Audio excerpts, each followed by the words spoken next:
What's up, guys? My name is Rome himself. I'm a competitive player, esports commentator, tournament host, and content creator for fighting games, mostly known for SNK titles. While I'm sure some of you may already know that, there's quite a bit of you that don't. And that's exactly why we're here today, because what if I told you that there was others just like me? Others just as passionate as myself, if not maybe even more passionate about SNK games. And we're going to sit down with all of them. From tournament players, to commentators, to artists, to event organizers, to lore enthusiasts, to legacy players, to unsung heroes, hell, even the people who work for SNK. All so we can get to know our fellow community members even more and find out their origin stories and put a spotlight on the amazing work that they do for the games that we all have come to love. This is 15 Minutes of Flame. Get ready, fighters! A Rome himself production is coming your way! Ladies and gentlemen, happy Easter. Welcome back to yet another episode of the 15 Minutes of Flame podcast, episode number 10 to be exact. And across from me on the other side of this webcam, I have one of the most prolific, prestigious members of the SNK community, a guy who has been here for years, man. One of the longest tenured, 1/3 of the game goons. It is the one and only Manchester, aka Giby. What's up, That's dude? Me. That's him. Me. Hey, Rob, how you doing? I'm great, dude. How are you today? I'm doing okay. You called me old. I should have said longest. I think I said longest. We'll edit that out, folks. He's been around for a while. He's not old. This is live. How are we gonna edit it? God damn it. Oh crap, you're right. Well, it's fine. All right, it's okay. It's okay. I'm kind of up there in age, but you know, it's fine. Just hurt my feelings right when we start the show.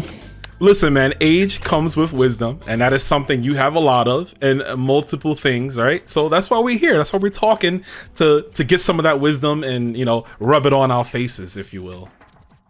That was lewd, but okay, yeah, we can do that. So yeah, man, let's start with young Giby, man. Tell me about yourself growing up and how'd you get into games? So I was young. I didn't have very many friends because I was very young. It was essentially just me and my older brother, and we essentially had to share everything together because we were a very poor family. So much, you know the whole hand-me-down thing of clothes. Yeah, I had to do that most of my childhood, like for 10 plus years of wearing clothes that didn't fit me. Looked like I was wearing dresses at school and shit. So, what was it? How did I start with gaming? I read a lot of books when I was young, and my dad ended up getting. My dad used to paint other people's houses sometimes. And would magically bring back things like, oh, hey, look, they paid me with a ColecoVision. They paid me with an Atari, like things like that.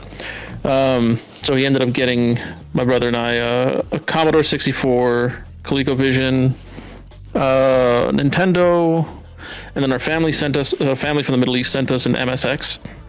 Oh, nice. So all that was neat. We played on it here. We played on it here and there, but we weren't allowed to always play. If Dad was home, we couldn't play because it was noise and he didn't like noise. So we couldn't play. But then he would sometimes take me to the arcade with him.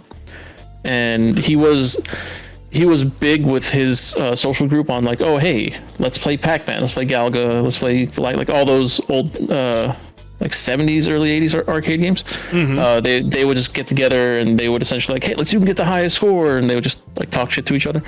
So he would bring me with him to play Pac-Man and Galaga, and that was the first time I saw Ikari Warriors. And I don't know if you've ever seen Ikari Warriors. It's got 2 sticks, and you twist the sticks. So you rotate the stick like this to rotate your character. That shit hurts as a little kid. It don't feel good. But it was that was my big thing. Like that, it got me harder into video games. But I also loved the army games early on, like that, Commando, Guerrilla War, just pretty much any game that was an army setting. at that time. I loved it. Same thing with like Contra, anything, right? And it was partly due because of that, but also SNK, Capcom, they made some damn good shooters in the 80s. They definitely did. Yeah, they definitely. What was it? 19XX, I think, is another Capcom one. Yes, the Loop Master. Yeah. Mm-hmm. Yeah, they definitely made some really good shooting games from that time. But you mentioned that the game that got you in there, so Ikari Warriors, that is an SNK title. And that leads perfectly into my next question, which is, what are some of your first interactions with like SNK games? Like, when did you discover them? So you mentioned Ikari Warriors, right, being like one you played a lot. Obviously, that's the game that Clark and Ralph comes from, for people that may not know. Whoa, even though Vince and Paul, please. Okay. Oh, you're right. Yeah, Vince and Paul. Come on, man. What's wrong with you? Yeah, Vince and Paul, who may or may not just be Rambo, who also may or may not be Ralph. But yeah, when did you get into some of the other games? You know, like the fighting games and some of the other stuff, SNK Metal Slug. Do you remember some of your earliest memories playing those? So I do remember so I had an arcade. There was an arcade called Fun Factory Arcade. It was in a little strip mall right next to, like strip mall. One end here was the arcade, the other end was 7-Eleven. And in the middle was a video store that my mom's friend, some Middle Eastern guy, mom's friend, ran. So we'd go there a lot. So like we can find a bunch of like either Arabic videos, novellas, whatever the hell. And she would sit there and talk for hours. So we'd go to the arcades. We were there when like the week they brought in the MVS cabinet in the arcade. And it's like, whoa, 4 games. What the hell? Like we were just like, yeah, this is cool. Like we've never seen 4 games in one machine. And they had Magician Lord and Nam and Baseball Stars. I forgot what the other game was. But Nam, again, how I like army games. There was a game called Cabal. It's a crosshair shooter. Came out, I want to say 87, between 86 and 88. Forget exactly when it came out. But I love that game. I love crosshair shooters. And Nam 1975 is that, but it felt better than Cabal to me because Cabal is just a station, like a static screen. Or stationary screen. It never shifts, it never moves, and you just keep doing that. It's kind of like how Pac-Man has boards, Cabal has boards, whereas Nam moves. Like there's movement across the stage. There's like things happening. I fell in love with that. And then eventually, during the Street Fighter craze, my brother and I loved Street Fighter. We played the hell out of it. But then we saw Fatal Fury. And we saw that, we could beat on, like we could beat up someone together. Cool. And then we didn't know that we had to fight each other afterwards. So it cost us a lot of money to play and to beat Fatal Fury 1. But that was like the big thing for fighting games for us. We saw that, and honestly, the characters in the SNK games are what did it for me and him. Me more so than him, but it was like, oh man, these characters look so much better than like the Capcom counterparts. And then eventually, Mortal Kombat characters, it's like, oh, okay, cool, whatever. But look what you have here. You got this. Like, look at Big Bear. He's so sick looking and all that dumb shit. And then we also got every port that we can on Nintendo and Super Nintendo and everything. And Genesis as well, right? Or no, we did not have a Genesis. Our cousin did. Okay. But eventually, we did get a Neo Geo, thanks to my dad magically finding stuff again.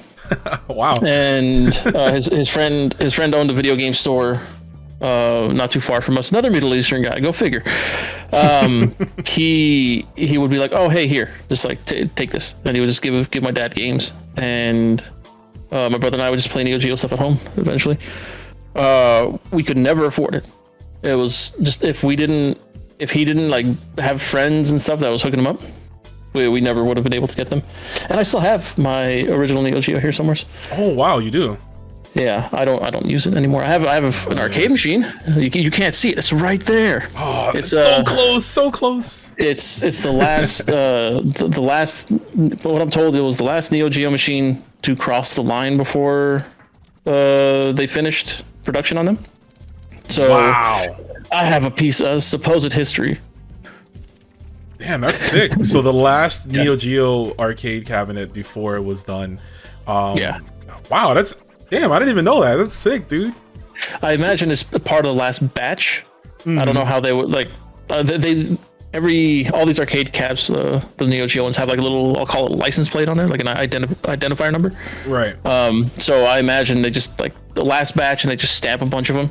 There's no way of knowing that it's last one, but it is one of the last ones ever made for sure. But they told me the last one ever, so I'm rolling with it. That's what I got. We take those. Yeah, that's history, baby. So to dial it back a little bit, you mentioned the characters about the SNK games. Like, yeah, these characters are, they look cooler or whatever it is. Like, they feel better than other fighting games that were out at the time. And I find that to be something that I think, in hindsight, it draws a lot of us into SNK titles, right? I remember explaining to a friend back in middle school, before I was even like, knew what a scene was or knew how much I really liked SNK, playing Rock. And it's funny because I don't really care for Rock now, but playing Rock and like me and my friend just kind of talking about how like this guy has like jeans on, he has a jacket, he has like gloves, like he looks like he's just going out to a bar somewhere, right? Like he's not necessarily looking like he's going to a tournament, as opposed to like at the time Street Fighter characters were like they're always dressed in fighting garb. They're always they're gonna be fighters, and I always like that about SNK characters. I feel like you could see them walking down the street necessarily and not just like, oh yeah, I'm going to this like fighting event. So yeah, to kind of piggyback on that, what has captivated you about SNK titles from a young age? Besides just the characters, like what made you feel like I love these games that this company is putting out, and I want to like progress a little further in them? So for me, it was a lot of it was the overall presentation that the games had, not just the fighting games, but everything. A lot of the games, like in hindsight, they're not great, or they're not as great as I remember them. And some are, like Magician Lord. I love that game. That game's still great. It has a lot of garbage in it, right? It's like, oh hey, it's an arcade game. Arcade games were meant to eat your quarters and just get money for the arcade. So it makes sense. A lot of those Neo Geo games have like those mechanics in there which get frustrating. Cyberlip, same thing. I love Baseball Stars. Baseball Stars 1 and 2. So my brother and I had the Nintendo Baseball Stars as well, and that game had like team edit, so you can create your own team. And so that's what we would do. We would just make our own teams in that and go from there. And then once we got the Neo Geo Baseball Stars, it's like, oh, this game's so sick. And we can, in the arcade, you can only play Baseball Stars for I think a minute or two with every quarter. I think that's what that's how the game was. It was 1 minute. Yeah, so you can you can set how long the game is through the back end on the MVS. How long each quarter gets you, but it was a lot of that, like seeing the overall presentation of a game.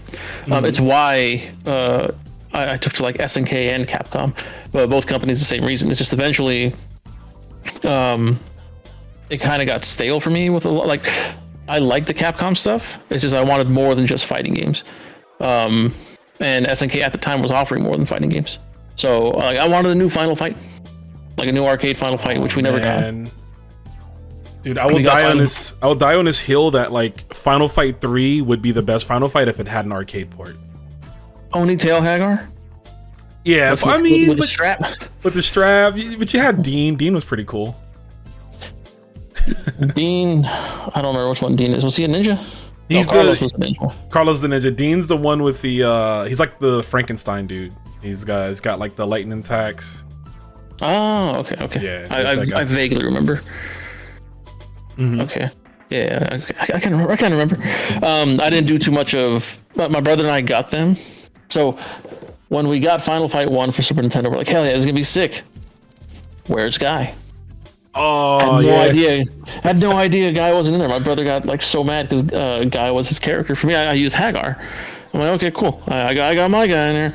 And then eventually they released Final Fight Guy, and that's what we bought. And And that was from Blockbuster, right? If I remember correctly. Yep. Yeah. So real quick, for anyone, any person under a certain age watching this video, if you are, there was a version of Final Fight that you could only play from renting it from Blockbuster, and it had Guy in it. So just imagine playing a game that has 3 to 4 characters, but you have to buy different versions to play one of those characters. So the other character is like cut out of it. So if you want to play Cody, you can't play Cody in that one. You can only play Guy and Hagar. You had to buy the original SNES, which, again, hardware limitations, right? So. Hardware limitations, but they could fit the Final Fight. They removed the whole stage from SNES Final Fight as well, and then the Game Boy Advance version has the entire game. What the hell? How does that work? How does that work? Yeah, that's crazy. So yeah, just again, you mentioned how much you like these games, and you touched about going to arcades. You mentioned the one that you would frequent. That was what was the name of it again?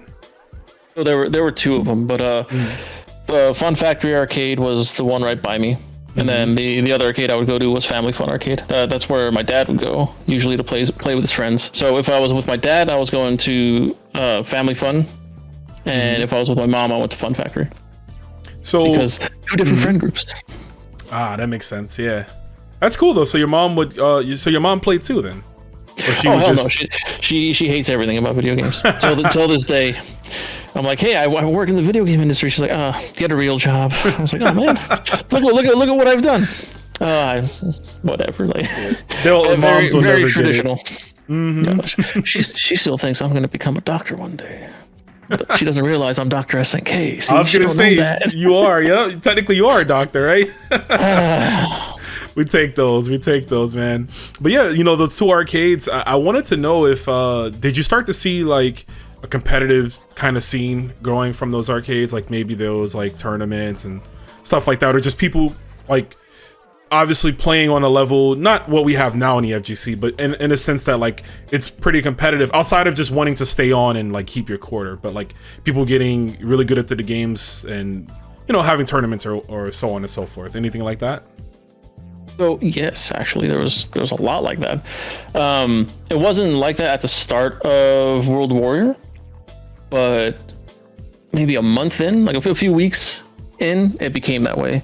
Because before it was a lot of it was just like, oh, I don't want to lose my quarter, or oh, watch, I'm gonna flex on these people. Watch me just say, look at my win streak, 25 wins. No one's gonna take this.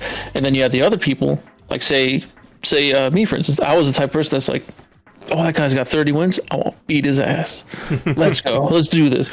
And in World Warrior, it's very hard because I played Honda, and fighting against either Guile or one of the Shotos was such a pain in the ass. They just throw fireball at you, DP, and it sucks. But eventually, people didn't. It wasn't really tournaments being ran. It's people started. I didn't know where they got these from when I was young. I didn't know about the internet. People would come with like printed out guides, essentially, like I'll say Seth Killian's guide, probably considering the time frame it was in. It's like, oh hey, here are the strategies to use against this character. Here's how you use that character. Here are moves. Here, and eventually it was like that for every game. Anytime a new game came up, people showed up. They had this like printout stapled. Everyone like in some. Eventually everyone could look at it. Okay, earlier it was, nope, I got this for me. It's only for me, that's it. And then one of their boys rolls up, it's like, oh hey, what's that? Oh, check this out. Here's how you do all the secret super moves. And it's like, wow. So it was a lot of that at first. And then eventually tournaments started becoming a thing. They were very poorly ran tournaments. A lot of them were single elimination tournaments as well, which whatever. A lot of the tournaments that were ran, we just emulated sports. Like, oh hey, here's how they do it in basketball. Here's how they do it in football. So the idea was a lot of people wanted to do it the football way, whereas it's one and done. So like how Japanese tournaments are.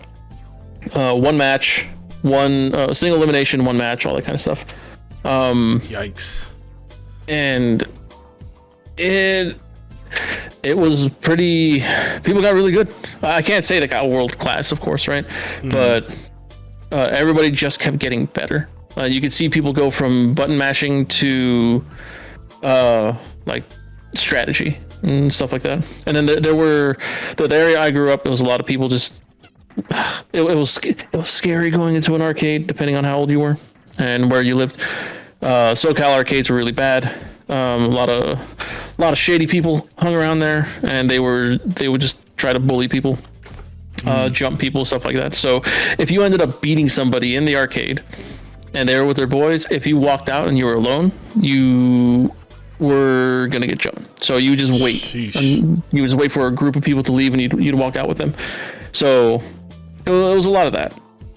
And then eventually, oddly enough, the nicest person I met, the one person that was helping, I don't know if you know this guy's name's L.A. Akira. He currently runs a food truck called Okamoto Kitchen here in SoCal. He helped teach, well, he didn't realize it at first, but he was helping teach people Street Fighter, because he was the nicest person there. He was like 5 to 10 years older than most people. And he was like, "Oh, hey, here's how you do this. Here's how you do that. Here's how you do this." Whereas everyone else, "Hey, how do you throw? I don't know, how do you throw a Hadouken?" None of your business. Withholding secrets, yeah. Yeah. So it was a lot of that kind of stuff. But he was helping people out with strategy and everything. I imagine this is stuff that he learned from the internet, from like the old SF2 boards. And he's one of the people that helped me get significantly better. Because I learned I was good already. Like, not like great, but I was able to keep up with everybody. But then when I played him, I'm like, damn, he beat the living hell out of me. And I was like, do I ask him? Do I say, and I just asked him, hey, how'd you do this? Like, oh, here's what I did. I'm like, oh, he told me. Here's one person. Yeah. Yeah. And I was like, oh man. So I just asked him a bunch of questions. And oddly enough, like, what was it, 25 years later, I'm like, hey, you're the person that helped me get way better at Street Fighter. I don't know if you remember. And I explained it to him. He was like, oh, that's cool. I don't remember any of it. I was like, all right, cool. So he just moved on completely from fighting games at this point, huh? He became a virtual fighter person. Okay. And he was doing a lot of virtual fighter stuff well until the early 2010s. And then he opened up his food truck, and now he's serving some good Japanese comfort food. Nice. I like the food. The food is good. Any promotions here on Yeah, I'll definitely splice in if he has like a logo or something. I'll definitely splice it in here, just because, to take your word for it. But yeah, that's really cool that you met the one person, because I've heard stories too about like people just withholding, especially in the MK community. Nobody told you how to do fatalities. They were like not saying anything. If they learned it, you had to figure that shit out on your own somewhere. Like, so it's good. And don't look at people's hands either. You look at people's hands, you would have gotten the hell beaten out of you. You look at their hands, they put hands on you, or if your hands are still on. This happened to me a few times. I was looking at someone's hands when it was fatality time, and he or his boys, they would just like smash my hands, like just hammer my hands down. Like, I'm like, what the hell? Wow. You looking at my hands? Don't look at my hands. I'm like, oh shit. Jesus Christ! And people say they want the old days back, huh? Imagine getting getting roundhouse kicked behind your gaming chair if you watch somebody do a Guilty Gear finish. Like, how'd you do that? But I digress. Just destroy me. So I was gonna actually call a little bit of an audible here. Do you have any stories? Any like specific story from the arcade days? It could be anything funny. It could be scary. It could be whatever it is. Just anything you witnessed or anything you did. Maybe you beat someone that maybe like an arcade demon or just any type of story do you have that can be shared with the classroom? So my fun story is Mortal Kombat. When Family Fun Arcade at one point had like 2 or 3 Mortal Kombat cabs, and the way they did it, so Family Fun always had the cabs back to back. So it was two cabs connected together. That way you have one whole side to yourself. And it was like that since like 93, I think, 92, 93. I was playing. So they set the cab to the highest level, and I thought I was playing a real person. I was like, what the hell? And I popped in another quarter, played, okay, and I didn't realize the stick was busted. I just couldn't. I couldn't move. Left kept dying out. If I remember right, I was first player, so the back, whatever back was, kept dying out, and I couldn't do. I was a Scorpion player. I couldn't do get over here because if I remember, it's like back, light punch, and I couldn't do it. I can do anything else I wanted to do with kicks and stuff. And I'm like, why isn't this moving? Or why is this move working? I know this is how you do it. I know this is how you do it. And then popped in. I eventually, after $2 worth of goddamn putting money in there, I held left on the character select screen, and it went dunk, dunk. It didn't move quick. I was like, what? And then I hold right, and dunk, dunk, dunk. I'm like, oh, you piece of shit. I was so mad, and I started beating up the machine. I hit the machine hard as shit a bunch of times. The screen started doing this. Oh. So the characters got short and fat. So as a kid, young, I didn't know how arcade machines worked. I legitimately thought I broke the machine. I didn't say anything, but I got kicked out. There was a manager there. His name was Tim. He grabbed me by my arm and threw me out the arcade. He said, I'm never allowed to come back in. I'm banned from the arcade. I went back in a few weeks later. It was fine. Sorry, Tim. When I went back in, everything was fine, and I found out that they had someone told me they just opened it up and reconnected stuff. I was like, oh, okay, cool. I didn't actually break it, but at the same time, cheating ass, broken ass, terrible. Don't have broken sticks, god damn it. Yeah, at least I think that's the thing that drove me nuts. Yeah, I could imagine. I mean, you're paying money, right? You're putting a token in to play a game, and then if like the buttons don't work, or the inputs don't work, yeah, I would rage. And your opponent's not going to tell you that. They're like, oh yeah, I know that's the busted one. That's why I'm playing on player 2 side, and player 1 is free because I know it's like jacked up. So that would always happen. That exact scenario where like, oh hey, no, it's okay, you can go next. People would wait for the good side to lose, and then they would jump on. Okay, now I'll take my quarter. Oh, so wow. That happened a lot too. But, yeah, that's the only time I ever get upset with video games, when something doesn't work. And like if I'm sitting here pressing this button here and it's not working, I'm gonna get upset because I know it's not me. If it's a me thing, whatever. I suck. I'm not good, or I had an execution error. No, I'm pressing that button. I'm moving that direction. It's not working. I get upset. Right. Yeah. I mean, you can akin that to like lag. That's how I feel these days with lag. That's why I don't play online. Smart man. But yeah, man, the year is 1999. Garo, Mark of the Wolves comes out, and I feel like for me, this is the game I know you to be like, kind of like your bread and butter, the game where you as a player really made your name. And I want to talk about it, man. Let's talk about your first impressions, if you can remember, when that game came out, and what it means to you now. And we'll talk a little bit on the back end of a friendship or rivalry or both that is formed. But let's talk about the game first before we get into that. So when I first saw the game, I was like, oh, this game looks gorgeous. This game, like I saw it, I was like, that's it. This is the game. They can stray away from like having to put out a KOF every year. That's legitimately what I said when I saw it. I was like, oh man, because the complaint everybody had way back when was, oh, KOF. It's the same. Goddamn, it's the same stupid argument people have now. Oh, KOF's too hard. You gotta learn three characters. Right. And then in those days, much like these days, race gets involved. The stereotype the stereotype hasn't changed. In the old days, everyone's like, oh, only Mexicans and Asians play KOF. No one else plays it. No one else can play it. And here we are. People still say the same shit. What do you know? I've always hated it. Stupid. So my thought process was like, oh, this is a very Street Fighter-esque game. A lot of people who play Street Fighter should take to this, because this plays like it doesn't play like Fatal Fury. It doesn't play like KOF. This plays like you can play this. It has like Street Fighter type footsies. It's got good like fun offense. Looks gorgeous. The characters are cool. Look at the animations, all that kind of stuff, right?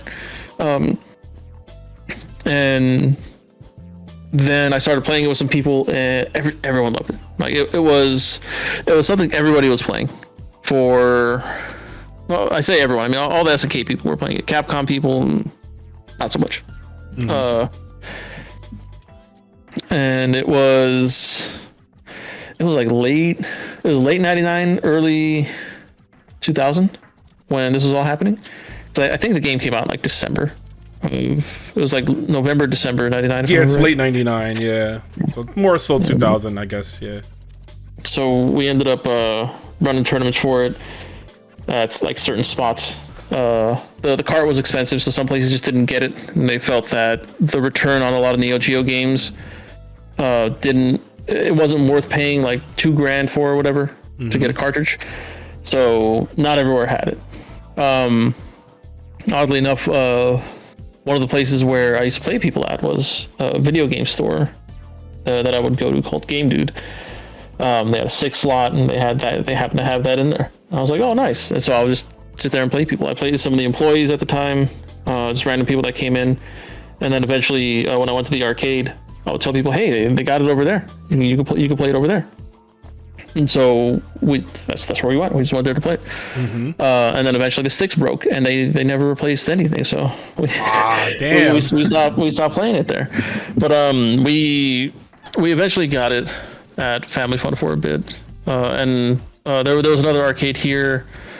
It's in a different part of where I currently live now. It was called Mr. C's, and they had that and some other stuff, which was nice. Held some tournaments for it here, held some tournaments for it there.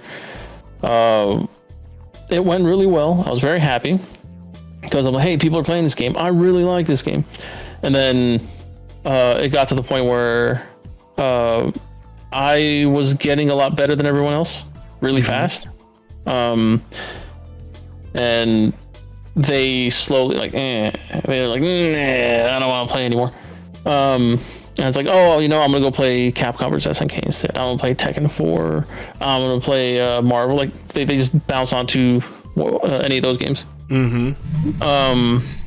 So tournaments started getting like lighter from that point. So basically 2000, 2002, that was that. And then 2002 is when I kind of slowed down doing stuff for a bit. I was like, there's no one playing. They shut down this arcade that I would go to here. What the hell? They opened up a tilt, and that was neat, but the tilt didn't really maintain the cabs, and it was more of a, hey, go play bowling, go play Ticket Redemption and get stuff. So all the fight games were very low maintenance. And when was it?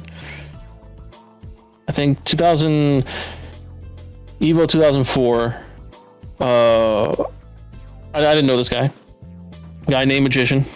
So Magician held Mark of the Wolves tournament, and then another buddy, Mummy B, held Samurai Shodown 5 special tournament. And that was like the big draw. They're like, hey, everybody come play these tournaments. Come check them out.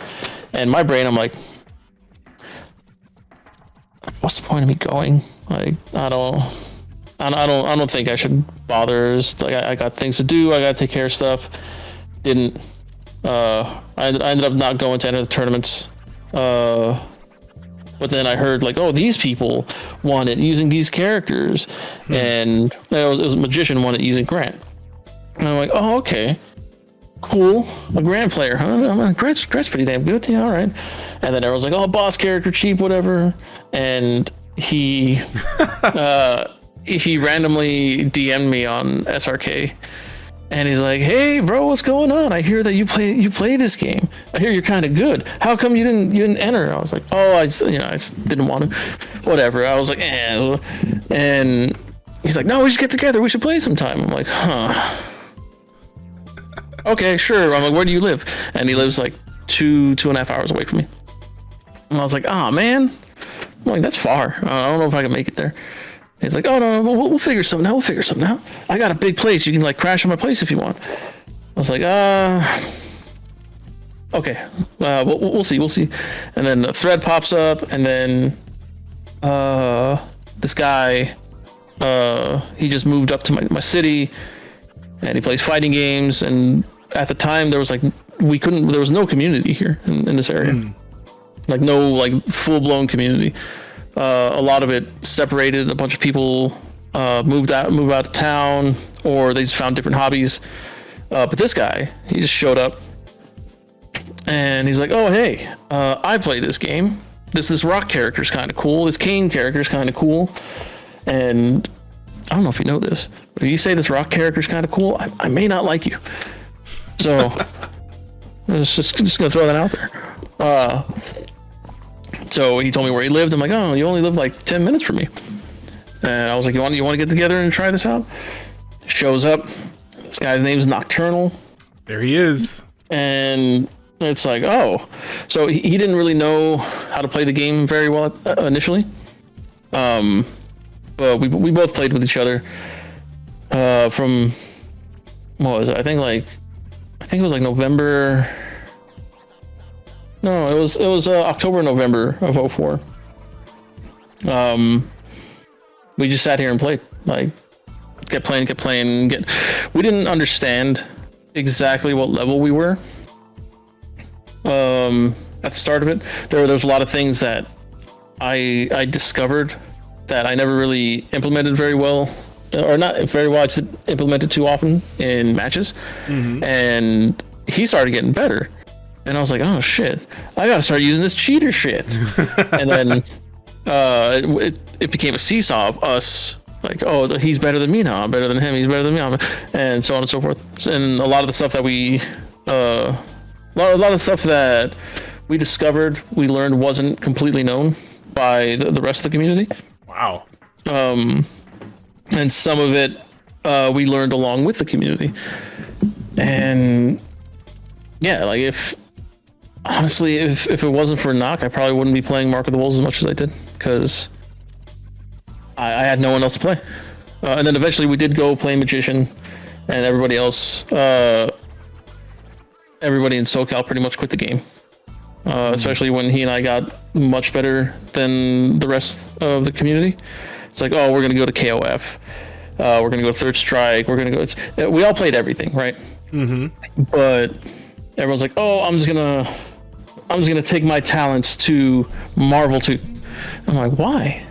Just keep playing this game. Nah, it's not worth it anymore. It's because they weren't having fun anymore. It's like, oh, this was fun. We're all like equal-ish. And then eventually it's like, oh, this person is significantly better than me now.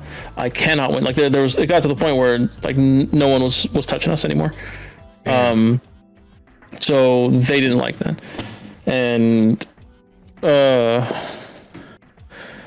it wasn't like a big blow to us. It was just like, damn it, no one. And then randomly at Family Fun, what's his name? Arlieth or Arlieth. I've known this guy for like almost 20 years. I don't know how to pronounce his name. He and one of the other Family Fun employees, Isaiah, was like, hey, let's run a Mark of the Wolves. It's like Third Strike. Let's do this. And they hit us up. Like, hey, you guys do this. Why don't you swing by and like we'll do a KOF night. We'll do KOF and we'll do Mark of the Wolves. Like, nice. All right, cool. And at the time, I was still really good at 98. So they decided to do. They tried running 2K3 tournaments in the past. They tried running 11 tournaments in the past. And they went okay, but eventually they just stopped. And then they decided to run Mark of the Wolves in 98. I was like, hell yeah, let's go. And I was telling Knock, I'm like, watch, I'm gonna win both of these. And he's like, do you understand? Like, he was driving us down there. He's like, you do understand that I'm gonna win Mark of the Wolves. Like, we were just jokingly. I'm like, nah, I'm gonna do this. I'm gonna do this. Watch. We get there. People sign up. And as soon as we start playing casuals with people, everybody vanished. Like it just, they didn't enter. Like they were just gone. I'm like, what the hell? And you can ask Knock. Like that was the most disappointed we ever were. Like we were so excited to go like, people are gonna play again. Hell yeah, the community's back. Nah, They it was the whole thing of I think they were trying to get into the game. They were new to it. They saw it. They thought it was cool, and they're like, "Oh, this is what good players are like." Nah, screw that shit. And they weren't bad at KOF. I played them in '98. They were okay, but they weren't good at Mark of the Wolves. And they specifically said they came mainly for Mark of the Wolves. Do you think they were trying to play Mark of the Wolves like it was KOF, and that might have been their detriment? No, they were playing Mark of the Wolves like it's Mark of the Wolves. Gotcha. They knew what they were doing, but they weren't. They have the problem that I think a lot of people have, where they play it at a very basic level, and they think that's it. That's good. And then when they play someone who plays it at a more advanced level, it's like, what the hell? Oh, okay. When they run into a really good Kevin or something, they just like start folding. Damn, Kevin, you're gonna bring him up, Mr. Fair and Balanced himself. The cop, man, there's nothing fair and balanced about that guy. But dude, that's really amazing that you found your rival in Nocturnal. Shout outs to Nocturnal, by the way, and like just you guys pretty much kept pushing each other, right, to get stronger. If one is stronger today, then tomorrow the other one is stronger. And healthy competition is always best, right? It's best for everybody. But in that same instance, it's kind of unfortunate because you guys were so much stronger than everyone else that other players, I guess they just thought they couldn't keep up, or, no one likes to lose, but you have to understand that you have to get your butt kicked sometimes to advance and get stronger. So, and it would be better to do that, especially with you guys playing at a top level in the States. That is like, hey, let me, if I get my ass kicked by this guy a couple times, maybe I'll start to learn more. And I'm sure you guys would have, told like, hey, maybe you should do this, or like if they asked you for advice, like I'm sure you guys would have been open to, to give some of that. So, but that's awesome. I'm gonna call a bit of an audible right here for a question. I'm gonna just spin it a certain way.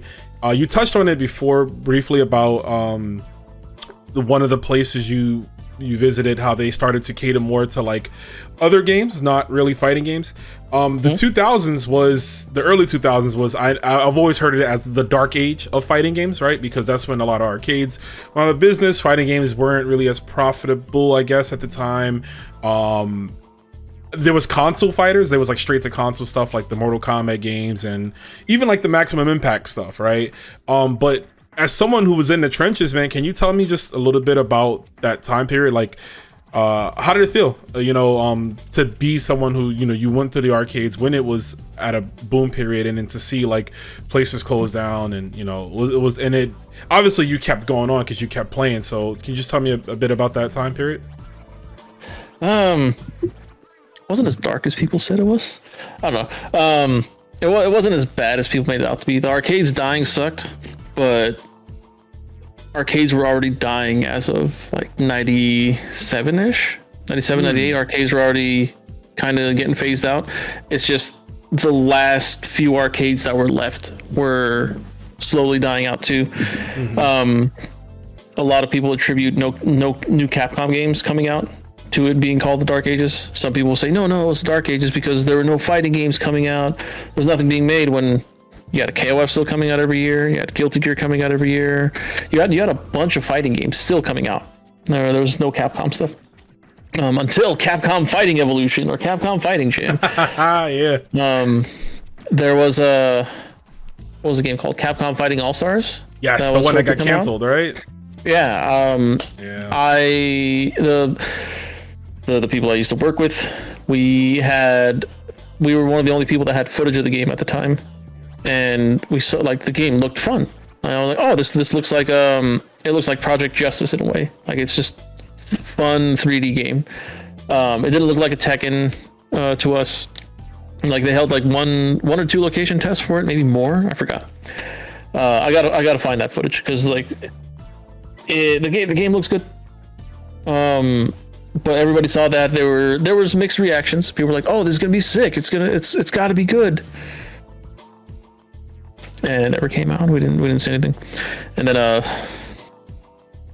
Street Fighter 4 is what pulled us out, or whatever the shit people want to say. Yeah, that's the narrative. That's the narrative. Yeah, is that arcades died in 2000, and then people remembered fighting games in 2008. So I'll just say this real quick. Even though I'm technically an 09er, even back then I never really subscribed to that theory. I just always chalked it up to business, and people just, you know, if arcades biggest audience were kids, then in the 2000s they were teenagers, and a lot of them just picked up other hobbies, right? They just started doing stuff, like some of them started getting laid, right? So there's always that.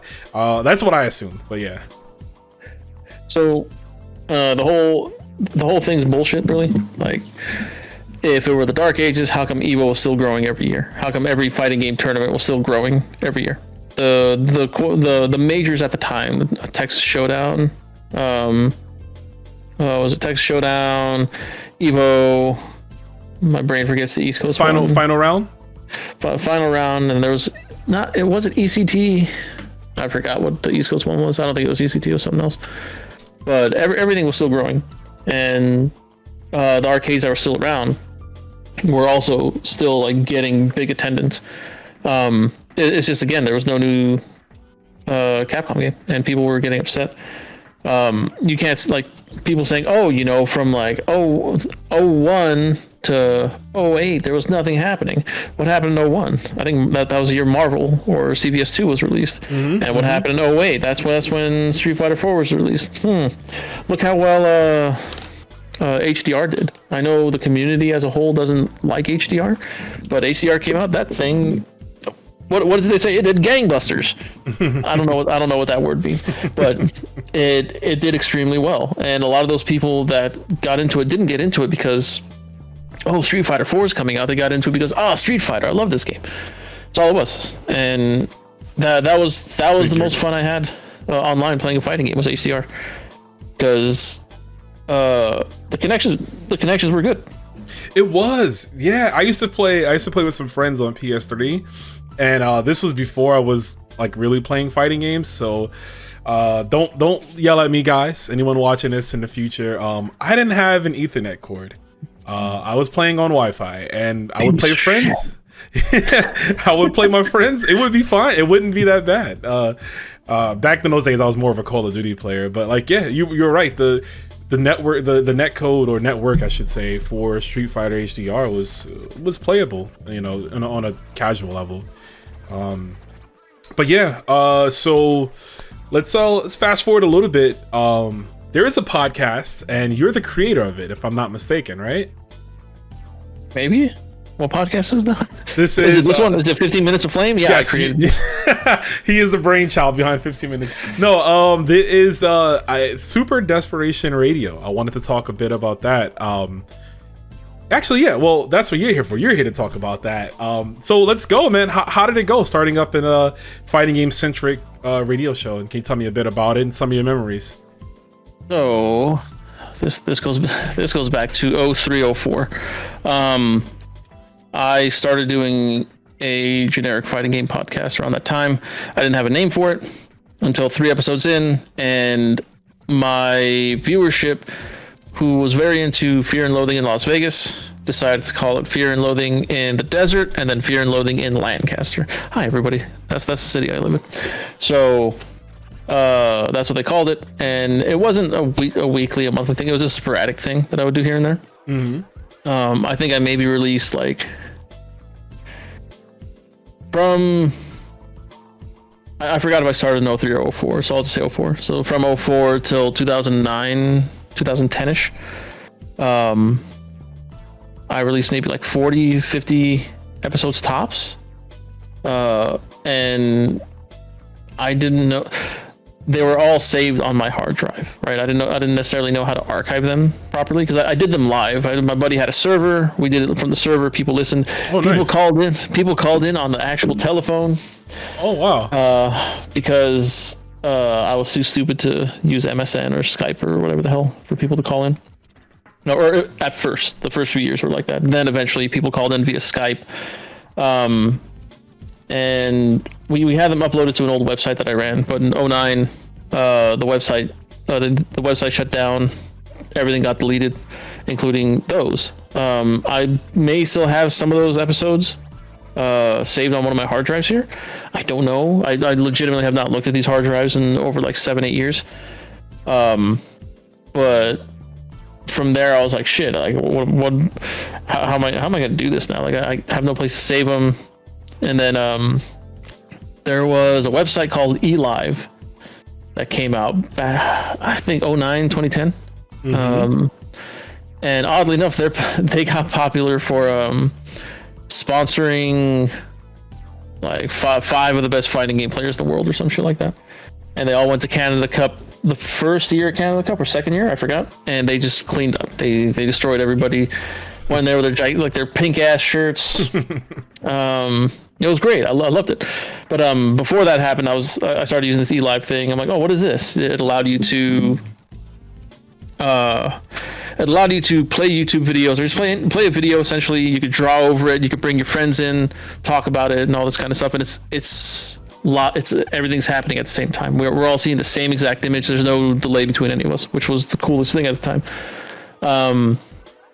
And I continued my podcast series there. And I also did some other things too. And when was it? When NorCal got KOF 13, there was like a big thing because SoCal had 13, and then NorCal eventually got it.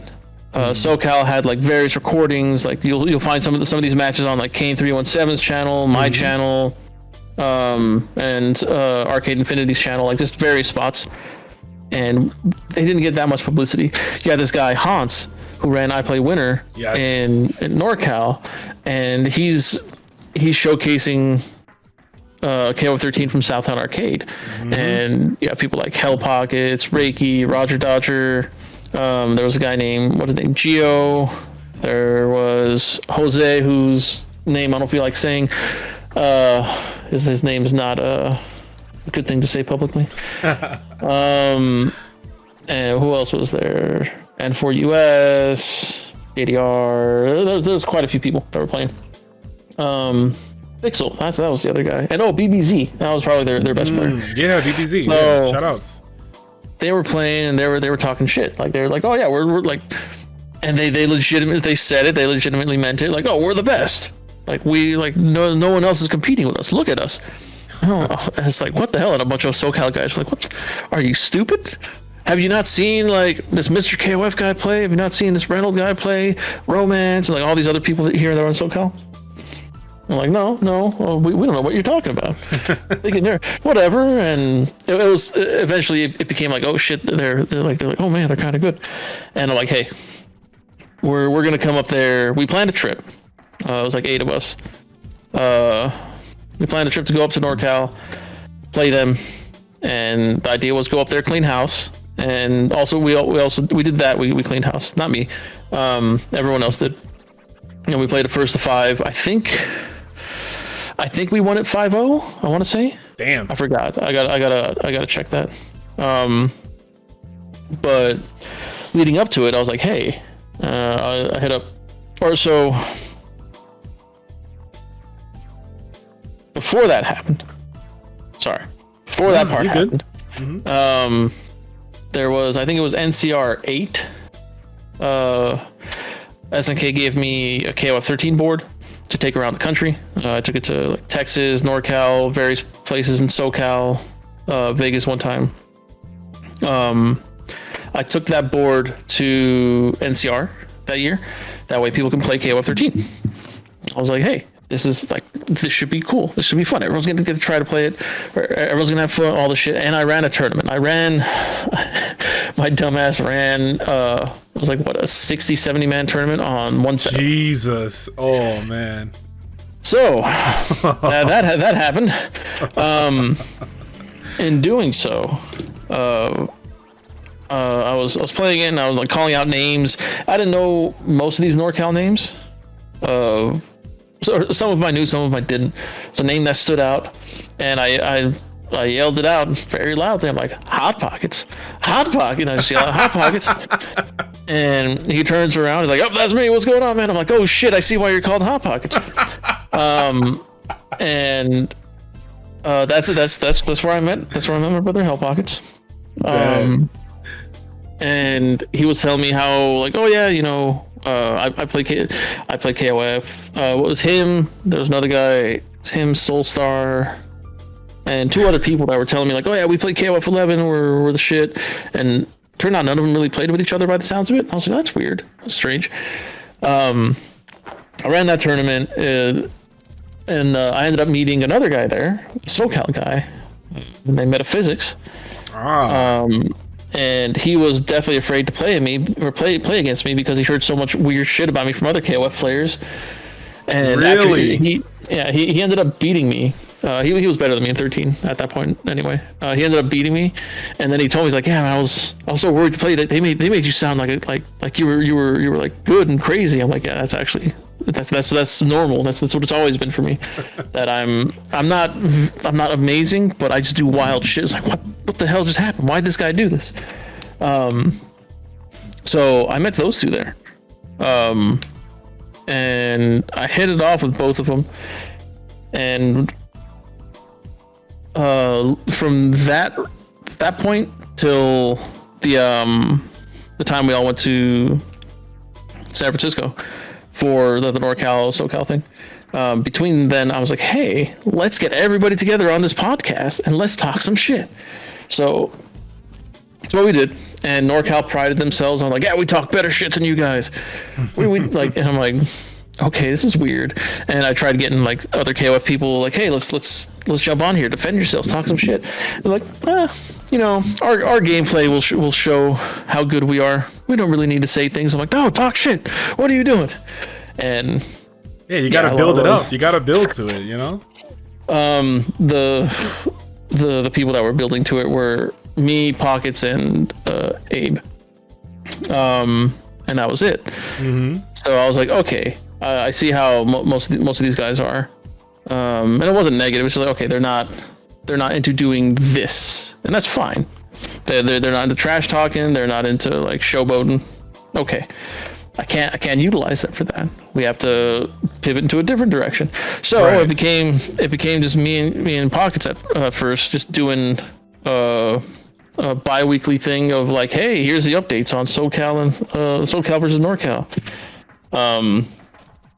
And it was that for a bit, and then I did a bunch of stuff with Knock and Abe on the side with like WMAC Masters, a bunch of old martial arts movies. We would just watch them for people and talk about what's going on. It was great. That was probably the best time I ever had streaming. That's sick, actually. Yeah, I didn't know you guys did that. That's pretty cool. Yeah, and you can't do it anymore. Yeah, because your channel will get shut down. Yeah, that was the wild west of Twitch back in the day. Yeah. Oh no, this was all on eLive still. Oh, right, eLive, yeah. Mind you, we still got those videos from YouTube. So full movies, full episodes of TV shows, everything. We're all on YouTube. I ended up doing a lot of that, and after the NorCal trip, came back and talk to Pocket some more. I was like, hey, the game's gonna come out soon. Like KO 13 is gonna come out on console, and I want to do something for it. And I was like, what do you mean?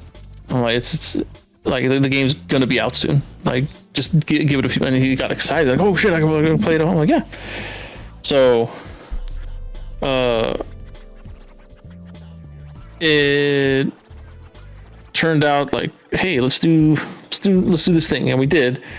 And we call it, what did I decide to call it at first? I was like, hey, so we were pushing Pockets as the commentator, the face for KOF, is what we were trying to get at. And he was uncomfortable with it at first, because he felt very awkward. Not because like, oh, I'm on camera. It was more like, oh, how's like the rest of the community gonna feel about me? Which is a valid concern, because he was technically a newcomer. I saw him and a lot of others as like 09ers in that regard, especially with the SNK community, because like, again, all these people in that area, like, oh yeah, I've been playing KOF games competitively for this long. I'm like, I've been to the Bay Area, I've helped run tournaments there, I've entered tournaments, I've never heard of any of you guys. And that's what it was for me. So it was like, I don't think that's the case. You guys probably just play for fun, whatever. So I was like, hey, this is what we're gonna call the show, Hell Pockets and Friends. And then he botched the name. He wrote it. He wrote it down on like paint or some shit, and it was called Hell Pockets and Fry-Ends. So we rolled with it. That's what it was called. And yeah, it was so stupid. And eventually we moved it to Twitch. And moving into Twitch, we had to come up with a better name, and we made it simple. We went with I'm still corpsing from the fryings. I'm gonna find a picture. I'm gonna find a picture of it for you. And then we moved into Twitch, and it became we called it KOF Cast because it was a KOF centric thing. Mm-hmm. And then eventually, Hans asked me and Pockets to move it to I Play Winner. And at first we were like, no, it's okay. We don't want to like potentially ruin any sponsorships you guys have, we don't want to ruin anything for you guys in the event we say something bad about like, oh, I don't know, like Capcom screwed this up or SNK, whatever the hell, like something screwed something up. And we knew Hans at the time was working with these companies. And then I think he approached us again like 3-4 months later. And we're like, yeah, why not? And we're like, hey, we got to come up with a different name because we don't just talk about KOF anymore. Like, what the hell is it? And then Walkman was the only one of us, the five of us that was thinking of a new goddamn name. And he came up with Super Desperation Radio. And I was like, oh, it still keeps the KOF SNK theme. Right. But it's just a generic term that if someone were to hear it, Super Desperation, the hell are these nerds super desperate for? What is this? And at first, so we would do every episode live, and we were getting a good chunk of viewers originally, and then when we shifted to I Play Winner, that bumped, and then eventually we shifted to Spooky, and that got another bump too. Mm-hmm. But we did get a lot of weirdos like, oh, I thought this was like a thirst cast or something. I thought you guys were like talking about like people you're into, or like, oh man, I wish I can get like Desperation. Yeah. Got it. Okay. Yep. Wow. I was like, man. And I was like, why? Like we don't get weirdos in our chat. Even over at Game Goons, like whenever we stream, we don't get weirdos in there. Mm-hmm. But every time I would see that, I'd be like, why did this person say that? I don't get it. Like, what's... And then I would never... I don't react live. There's a rule I've always had. And I force this rule on a lot of you commentators. Don't look at the goddamn chat. Do not engage with chat. Like, if you're doing a podcast, whatever, it's okay. But if you're trying to talk, if you're trying to get a point across, say it. Then look at chat. Oops, I screwed up. Let me fix it. Don't look at chat and go, oh, chat's actually saying something that I'm stupid and that I'm like, because Twitch chat is gonna make you feel like shit. So regardless, yeah, that's true. Regardless, there's always gonna be someone in there. Maybe it may not be, but still, I definitely understand that. Like, of just. So I'm a little guilty. I won't do it at big events, but I might do it if I'm like home streaming. Depends. Oh, yeah. But I always have you in my head immediately, just like bonk me in the back of the head if I even glance at chat. I always have that there. So, but man, and you goddamn East Coast people say trip guard.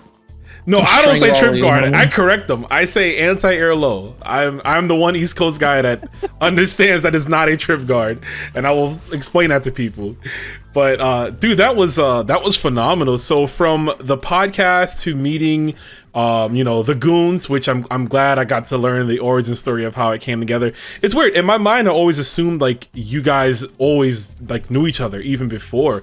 But I mean, 10 years. Well, technically now with 13 years, still a long time. But in my mind, it was like, oh, you guys were like. I guess you knew them in the arcades back in the day, because that's how close you guys are. Like, your bond is insane, and I think a lot of people can see that, can feel that. Like the goons, you all feel like you were like brothers from the same parents almost, right? So that's cool. Hell Pockets and Fryings, I can't get over that. It's hilarious. I'll find an image for you. Don't worry. Yeah. See what you need to. But yeah, man, as you've mentioned, as we mentioned, You wear many hats in the scene, even up to this current day. As I can see right now, nice. I like it, touching the cap right there. You're comfortable on camera because you do streams, you did a podcast, you've done commentary a few times. But I think some of your even more strong suits is everything you do behind the scenes. So if you can, just tell me about what you do for the scene now. What are some of the things? Because again, you wear many hats in this scene, and people may not know. Some people may know, some may not know. But let us know what you do. Oh, I do a lot. So I've always ran tournaments, just in general since the 90s. I've been running tournaments for SNK stuff in particular. Eventually I started adding to it like Street Fighter, CBS. I did some Marvel, Smash Brothers. I did a lot. And during these dark ages, these dark ages where nothing was happening, I was running quite a few tournaments. Were they huge? No, of course not. But they were pretty big tournaments. A lot at anime conventions, arcades, college game rooms, stuff like that. I eventually transitioned a lot of all that to just the overall fighting game community. And I used my relationship with SNK to get or I had a relationship with Capcom in the old days as well. I used the relationship with both of the companies to try to get something special for the tournaments. Like, oh, here's a copy of Street Fighter 4. Here's the old SNK tournaments. I was giving away like full blown SNK stuff. Like, oh, hey, here's a Neo Geo game. Give it to someone. I was like, okay, cool. So I would do that, and I would keep doing that throughout the years. And eventually, what is it? Through back when I was with Arcade Shock, I started sponsoring people and started sponsoring events, sponsoring players. What is it? That's how we picked up Reynolds at the time. I don't know if you guys remember Arcade Shock Reynolds. I called him Arcade Slop all the time because he would screw up shit. So, him and Pockets both essentially got picked up. Reynolds was a real sponsorship. Pockets was, in name. And he'd get a stick here and there. He got a hotel room sometimes, shared with another like 25 people. The classic. The typical FGC sponsorship at the time. Yeah. So we did that, and we tried doing special events for SNK stuff. And then I met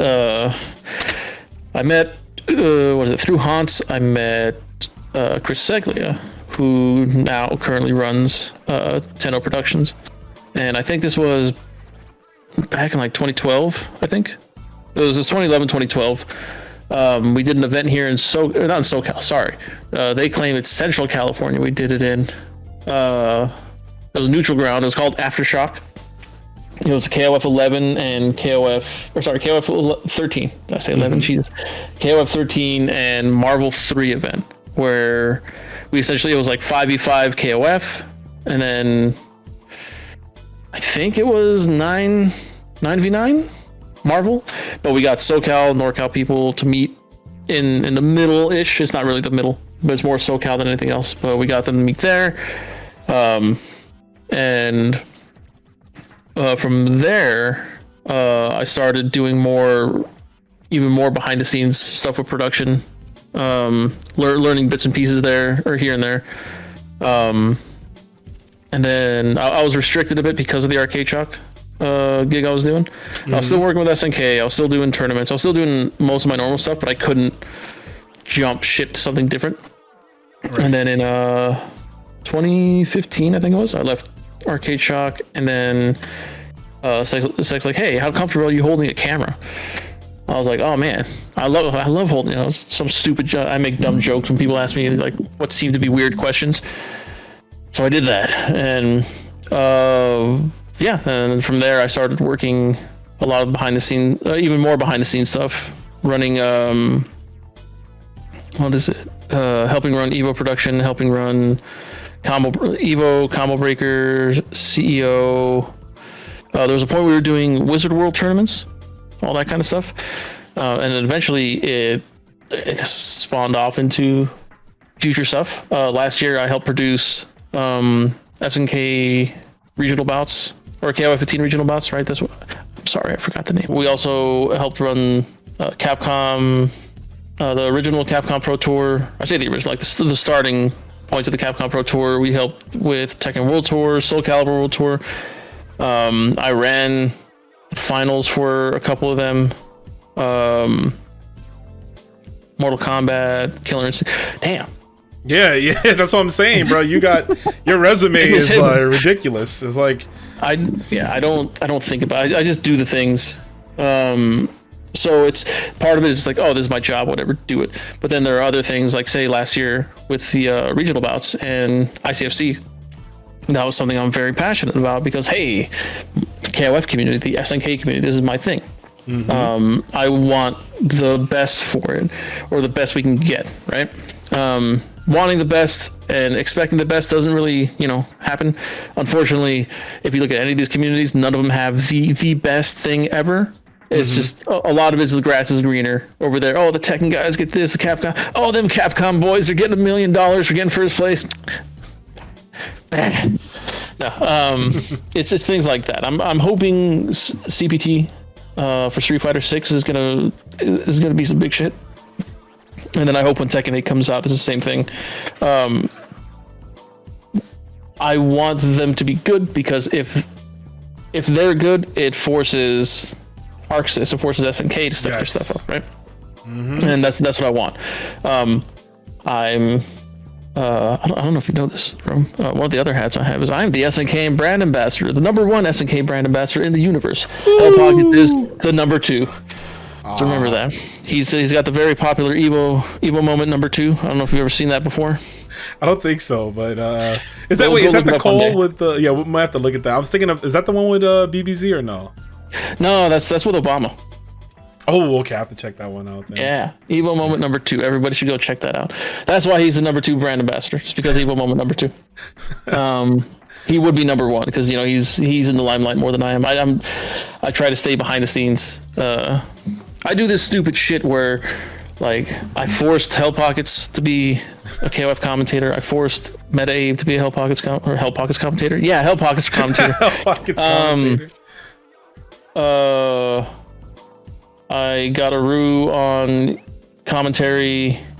Shout outs. I got him on Evo commentary. I got a lot of people to do commentary in general. So with the Ruos, we needed the Samurai Showdown person. And it's like, who do we get? And I was listening to every commentator that we had in SNK for Samurai Showdown, and it was him doing most of it. And I was like, hey, this kid's pretty good. And I honestly had no idea. I call everybody kid. I don't know how old half you people are. It's not a negative thing. It's just I assume, oh, you look like a baby. You must be in your early 20s. I think he's late 20s, but I got him on. He's the same age. He's actually older than me. He's 30. We're both 31. All right, both 21. Gotcha. I see stuff like that, and I try to promote that because the one thing I never wanted, and this goes again to the stuff I do on the back end. I never wanted people who are not like. I want our community doing things. I want KOF commentators commentating KOF. I want Sam Show commentators commentating Samurai Showdown. I don't want just gonna throw out like say Sagejam or whatever, right? Sagejam's a great commentator, right? Awesome. But he has his strengths. But do I want to throw him as one of the featured KOF commentators at Evo? No, I'd rather use someone who's in the scene. Like I don't mind using certain people for pools, but like when it comes to top 8, let's say top 8 Evo, sorry, top 6 Evo now should have top 6. I forgot about that. It should have the community there. You should not just don't throw in random people. Like you throw community members in there, and I think that's the big issue. A lot of people, like a lot of our community doesn't get the shine it deserves from commentary because people aren't necessarily listening to the events, or they throw them in with people who don't really necessarily do the game. Like a lot of the upper echelon of commentators, they're very good. They're phenomenal commentators. Even if they don't know a game, they can commentate it. But you want someone the community knows. You want someone who can represent the community well, right? That's what you need. And Absolutely. that's always what I've been pushing for. Another person that's been pushing for that was Hanzo Gonzo for I think it started with the Under Night scene. I want to say it was Under Night. I could be wrong, but he's been pushing for community commentators as well for everything top 8, because there was a point where Evo was like, yeah, it's just like, oh, they commentate, let's put them on this game. They commentate, let's put them on that game. So I want that to keep being a thing. Like, what was it last year? Pockets in the roof for 15. And then before that, it was Samurai Showdown was a Rue and Ryan Hart. Oh yeah, that was Evo 2019. Yeah. Yeah, Evo 2019, and then Evo Japan 2020 was Pockets and Rue again, I believe. Mm-hmm. So yeah, we'll see how it goes this year. I do want to see how commentary is going to work. On top of that, there's Texas Showdown. There's Combo CEO, Breaker. Combo Breaker. Yeah, my brain. I'm like, what are tournament names? I help with a lot of these. I don't know them. We're pretty much in that stretch right now of like, it's like an event every month now. Like it's like the new season essentially, right? Because we just had like a little bit of a break. We had Frosty, but really after Frosty, there hasn't been nothing. At least, well, there's been events obviously, like CPT, but in terms of like encompassing every game on a bigger scale, there hasn't been anything since then. So like now we're getting that like that whole strip of just like every month there's something coming up. Yeah. Mm-hmm. And I enjoy that. There was a point where it was too much. I don't know if you remember, like maybe 5-6 years ago, there was a tournament every weekend. Oh yeah. Because it was West Coast tournaments, and then it was East Coast tournaments, and then What's a West Coast tournament? I've never heard of West Coast tournaments. What are you talking about? Oh man, those don't exist anymore. Damn, big sad. Brett just did Slashback in NorCal, which went really well. So I'm hoping that establishes something new here on the West Coast again, because NCR's gone, SCR gone. Yeah. Northwest Mages doesn't exist. Yeah, big sad, man. I hope so too. That's something. I know COVID played a big hand in a lot of that stuff, right? Because it just shut the world down for a bit. But I do hope. And again, I don't want to go into logistics because I don't know, right? I can't. I've never ran a tournament on that scale, so I'm not going to tell anybody, oh, it's easy, just get a bunch of monitors and then it's not the case. But I'm hoping that someone has the someone can step up and hopefully try to run more events out there, because we definitely need it. We need more events. Yeah. Mm-hmm. More events. Hell, just a local in your area is good enough at first. Use that and slowly grow it. You know how it works. If you build it, they will come. It's an actual thing in the fighting game community. People want to talk about grassroots all the time. You know what you got to do? You got to plant them roots. I like it. You can't. They don't just grow out of nowhere. Goddamn it! It's not weeds, not grass weeds or weed roots or anything. Grass roots. Goddamn. Yeah. What was? We're talking about just everything you've done. Yeah. Yeah, and then I still do everything with SNK still. The brand ambassador stuff. I've been working with them for like 20 years now. Now it's official. Thanks to the brand ambassador. Yep, I was going to officially actually ask that, like, how does it feel to be like officially official now? Because you've always been in name a brand ambassador, right? Obviously running events, promoting the games, playing the games, preaching the good news about the games essentially to anyone that would listen. But now you officially work with, everyone has that meme badge they put on Twitter, but no, you actually have a legitimate badge and you work with SNK. So like, how does that feel? It's come full circle for you almost, huh? It's very nice. Because in the old days they would talk about like, oh hey, we're looking for this position, right? Someone to work this, and I was like, oh yeah, sure. And this was back when like Seth Killian, Combo Fee, and everything were community managers for Capcom. And they're like, hey, we'd like you to be a community manager once we like get the role going up. I was like, cool. Yeah, sure. Why not? At first I was like, yeah, sure. Why not? This was like 10 to 12 years ago or something. And I was like, yeah, I'm down. Let's go. And it just kept happening. And I'm like, so when's this happening? Like, when are we going to do this? KOF 13 is big. It's huge right now. This would be the time. And it's one of the, I already was planning on going hard on 13. I don't know if you remember, but I was the one promoting all the KOF 13 stuff around the country. I had lists of top 8s, lists of players. I had everything, like all the information for KOF 13. A game, mind you, I'm not a fan of. I don't like 13. It's not a bad game. It's not for me. Okay, I'm just not a KOF 13 player. That's the game I put the most effort into of all the KOFs because I saw how it took off, and I'm like, hell yeah, let's go. And if this can help me with this potential job I'm getting with this company, then let's do this. It never happened, and then I stopped. I was like, whatever, I just don't care anymore.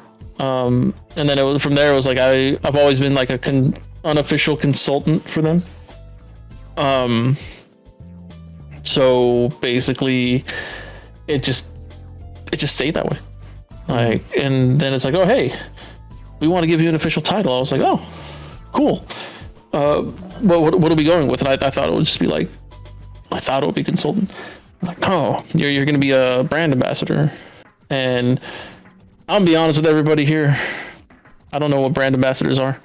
I see a brand ambassador for, I don't know, this, and it's just some random person like, oh, hey, everybody, buy this bottle. What is this? Blender bottle, maybe? Buy this blender bottle. This blender bottle is amazing. I'm blender bottle brand ambassador. That tastes good.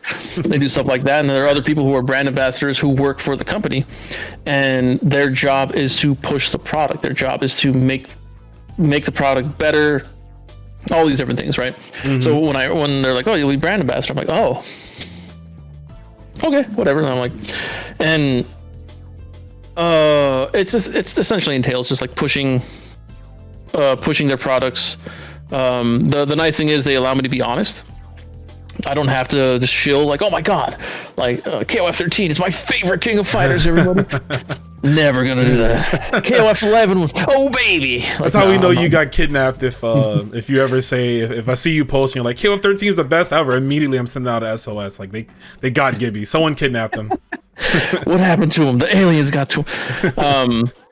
But yeah, they allow me to be honest with things. I try to approach everything from like as objectively as possible when promoting it, selling it, whatever, to people. It doesn't matter what it is. Even back when I was doing arcade shock stuff, people were like, hey, I want to buy this stick. I'm like, I don't know about this stick, stuff like that. So I still do the same. I don't trash anything except for like these garbage characters like Rock, Kula, Yuri. You know them, they suck. Terrible characters. But I will always tell people like KOF 13 is a good game. If it wasn't for KOF 13, many people, probably including yourself, would not be here. Oh, absolutely. 13. Yeah, 13 was that was my entry into the FGC, 100%. And then I realized that I like the older games, so I went back to the older games. But yeah, you're right. 13 is a lot of us, Aru as well. I think we're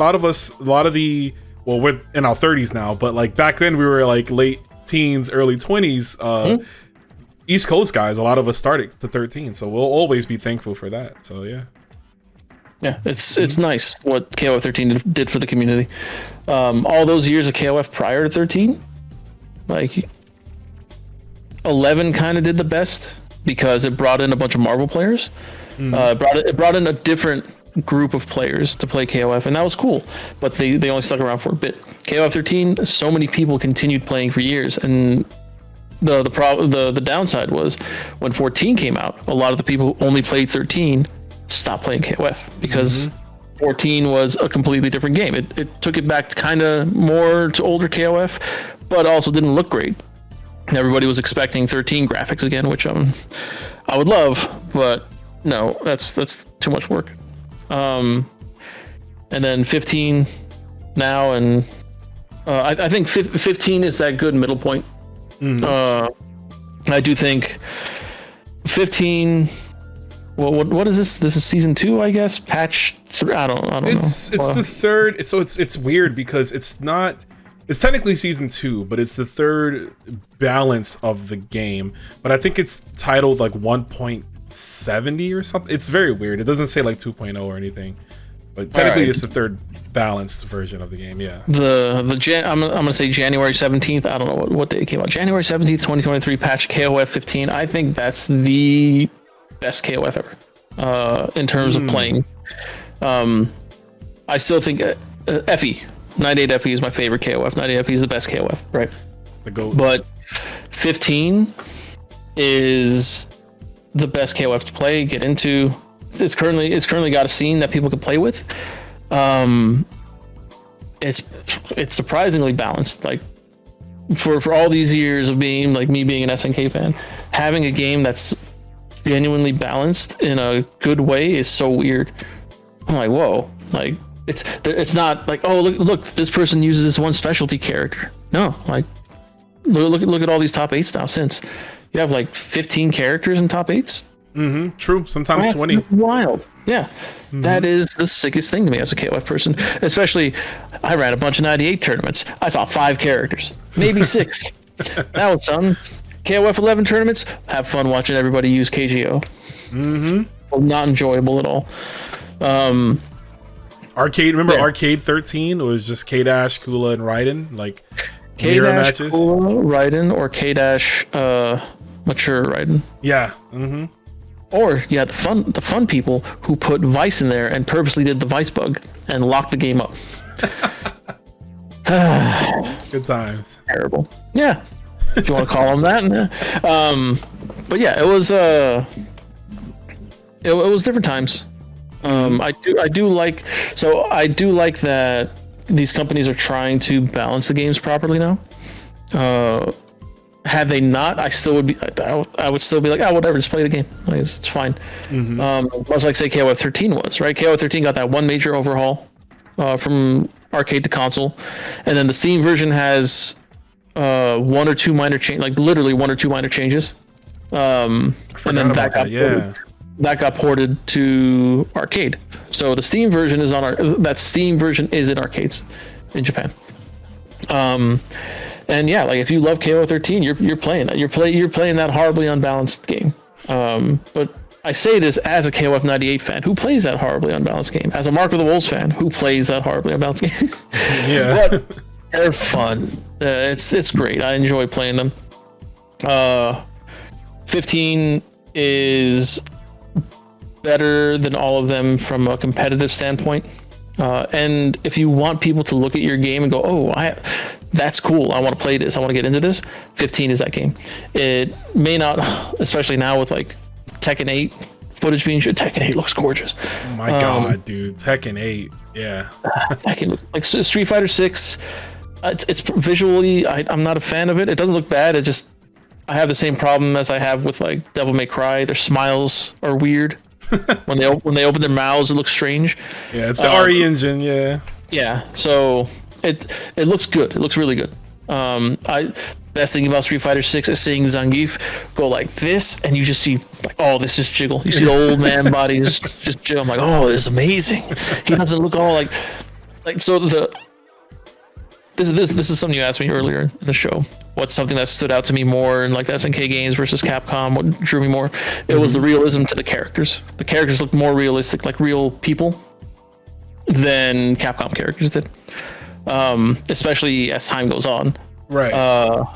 So seeing Capcom do that with Zangief is great, because that's I don't play Zangief much, but that's one of my favorite fighting game characters. Just because he's just like, oh look, I'm big, I'm gonna grab you, come here and get some hugs. What's the power for you? Yeah, he's a big Russian dude.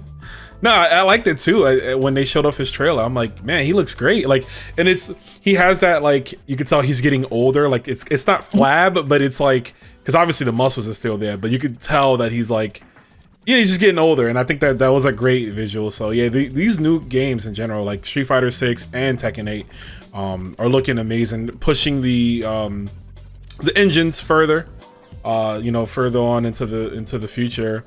But yeah, I agree with you about KOF 15. A lot of people are saying right now this might be the best KOF game ever. In terms of balance, just a bit of everything. Presentation is good. They're not like, I mean, the graphics are good. I wouldn't say they're like mind blowing, but they're good. They don't really look that bad at all. I think they look great for what they are. But like, yeah, a lot of people are liking it, and I mean, just look at the competition in the States, right? I can speak for the East Coast here. Like, this is probably the most competitive it's ever been.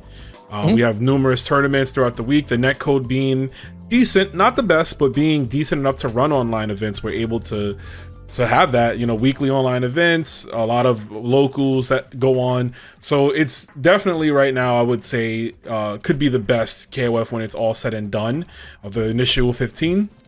But, talking about the future, KOF could bring in more people, but I do want to talk about one more thing. The future, that is SNK. The future is now. They announced the new Fatal Fury / Garo. Some people call it Garo 2. They announced that last year at Evolution 2022, and then at Evolution Japan about a week or so ago, we just got a little bit of an update where they showed more characters: Terry, Andy, and Joe, which I was genuinely, I don't want to say, I wasn't surprised. I knew they would be in the game. In my mind, I thought they'd be like DLC, like here's some older characters, but it looks like no, they're in the base roster. So we have those characters in addition to Billy Kane, Kine, and or I don't know how to pronounce it. You said it right. Is that right? Yeah, Kine, Billy Kane, and Rock. But Giby as the Garo Master, I want to ask you, man, how did it feel when you first saw it was announced? And let's talk about some of the stuff you're looking forward to that you want to see added to this game. So is it cheating that I knew about it already? And I was I didn't have a genuine reaction when I first saw it. I knew it was coming. So fun thing, I was supposed to go up on stage and introduce it last year. But it was the plans got made too short notice, so it's fine. I just wanted the game to be announced finally. I was very excited when I got confirmation that it is indeed happening. I don't know what to expect with the game. Oda-san's been very specific on like, hey, this is not Mark of the Wolves 2. So I'm hoping it's got elements of Real Bout 2. It's got elements of, I'm hoping it's like a collective love letter to Fatal Fury in general. But realistically, my brain is telling me, look at all those Fatal Fury characters in King of Fighters 15. How many of them will be in this new Garo game? I'm hoping just like 3, right? I know they showed Joe, they showed Andy, Billy. I hope they're not actually in the game. Like, I want give me some Franco. Put Franco in this game. Put Duck King in this game. Yes, please. I want Grant in this goddamn game. I'm down for that too. Even though he's dead, right? But so, people can come back to life, all right? It's a fighting game. That's true. I'm pretty sure that a very popular figure has come back to life. Died for a few days, came back to life, right? That's true. Who was that guy? Yeah. And today was the day, right? Yeah. I want to see them bring back a lot of characters. And Oda-san showed off what was it? The planned roster for Mark of the Wolves 2. Or Mark of the Wolves. At the time, people were calling it Mark of the Wolves Special, like way back when, like back 20 some odd years ago, when we knew the game was being worked on and SNK confirmed that it was happening. People were calling it Mark of the Wolves Special. Because it was Fatal Fury 2, Fatal Fury Special, right. Real Bout Special, and so people assumed this would have been a special. Because they showed off 4 or 5 new characters. Showed off like a boxer, the Muay Thai girl. This guy with the coat. Showed off Gato's dad, Yamazaki style person. Yeah. And there was one more, right? There was more than just 4 people. Am I tripping? Might be 5. Off the top of my head, I can't remember, but I'll splicey the image in here. They showed off that, and that's all SNK has ever officially shown off, which is very frustrating because as a fan of Fatal Fury, as a fan of Mark of the Wolves, I want more. And after seeing that, I was like, oh man, no Franco, where is he? I like Franco Bash. a lot. I like my big guys, voiced by BJ Love. I love him. Oh my god! So I'm hoping that we get something like that. I've seen quite a few people. So the first image they showed was 3 characters at night. The next image they showed 3 characters in the daytime. Some people are assuming, oh, it's going to be a 3v3 game. And my brain's like, I think they're just trying to like do that whole thing of like, oh, it's the good guys and the bad guys, night and day type thing. I think that's what they're trying to get at, and trying to imply that Rock is going to have some evil tendencies now because he's been hanging out with his uncle or whatever the shit. I hope it's not a team game. I do not want this to be a team game. Yeah, it would lose its identity, I think. I don't think they're going to do that. Because I got that same vibe, too, from the image. I'm like, oh, it's just like, clearly, these are the heroes, and these are the villains, but Rock is still kind of in between, right? We don't know what side he's going to land on. Yeah, I always got that. I didn't get the 3v3. I saw some people saying that, too, and I was like, no, we don't need another 3v3 game like that. We have KOF, you know, I want this to be as different from KOF as possible. Just, you know, obviously some characters are gonna be in here that are in KOF, but please no, let this play completely different, you know. I hope so. I want it to be nothing like KOF 15. Absolutely nothing like KOF. Like how, so you look at Samurai Showdown 2019 and then look at KOF 15, those are 2 completely different games. Yes. Fatal Fury and KOF have always been different. I want it to stay that way. I'm hoping that something gets shown off at Evo this year, like actual footage. I don't know if it will, because my brain's like, oh man, remember it took like a year and a half to get anything for KOF 15 to show? And all they showed us was a logo, right? This time they showed us some art. They showed us more art, right? So let's see what we're gonna get. I'm genuinely looking forward to it. Will I like the game? I don't know. But I'm sure as hell gonna play it. I'm gonna support it. I'm gonna do all the normal things that I do. Run some tournaments for it, baby. There it is. Yeah, man. Cannot wait. I do hope we do get some more information on the game this year. I've been playing a lot of Real Bout 2 to kind of get myself acclimated, and I actually really like Real Bout 2. I'm like, damn, I wish I played this before. Like, the game's a lot of fun. Yeah, it's so much fun. I was playing it on stream. I entered like a tournament. Neil Turfmaster ran an event, and even everybody in my chat was just like, man, this game looks great. What's this song? The music is good. And I'm just like, man, if Garo sequel or special, whatever we want to call it, if it just has like anything from here, like, I'm in there. I'm already sold. You got my money on both platforms, Steam and PS5. Like, I'm in there, you know. But yeah, this is a perfect time to head into our Raijinkin round. So if you don't know what that is, basically I ask you something. It's like a game of charades. You tell me the first thing that comes to your mind. So let me know when you're ready. Oh, let's go. All right. Favorite KOF character? Sure, me. I figured. I might take a snapshot of this, but real quick, there's an image I have on my wall of the poster they gave us at Evo of the SNK and Capcom characters, and I got Mr. Giby to sign, but not only did he sign it, he signed Shermie's boob. So that was I don't know if that was intentional or not. I remember signing it, but you know, we'll say, you know, I did the thing that some celebrities do. Oh yeah. she asked me to do it. Clearly, she screamed out. They're good. Yeah, they're good friends. Just friends, guys. Just friends. Is Giby and Shermie. Favorite KOF song? So this is why a lot of SNK people don't like some of my opinions. I don't really have anything that I can say for certain. I'm just gonna go off the top of my head and say World War III. Most of the Akari music I like. I like the Akari track they put in KOF 15. I'm not very big into KOF music, not for any negative reason. It's just, it's there, right? Okay. I don't go, oh my god, I gotta listen to this soundtrack. It's so good. Yeah, so World War III, because in KOF 99, when you hear just the intro to it, it's like, oh, I'm ready to fight. Let's go. Yeah, it's a good one. So 99 World War III. Okay. Gotcha. Well, you kind of answered this earlier, but I'll reiterate it. Favorite KOF game?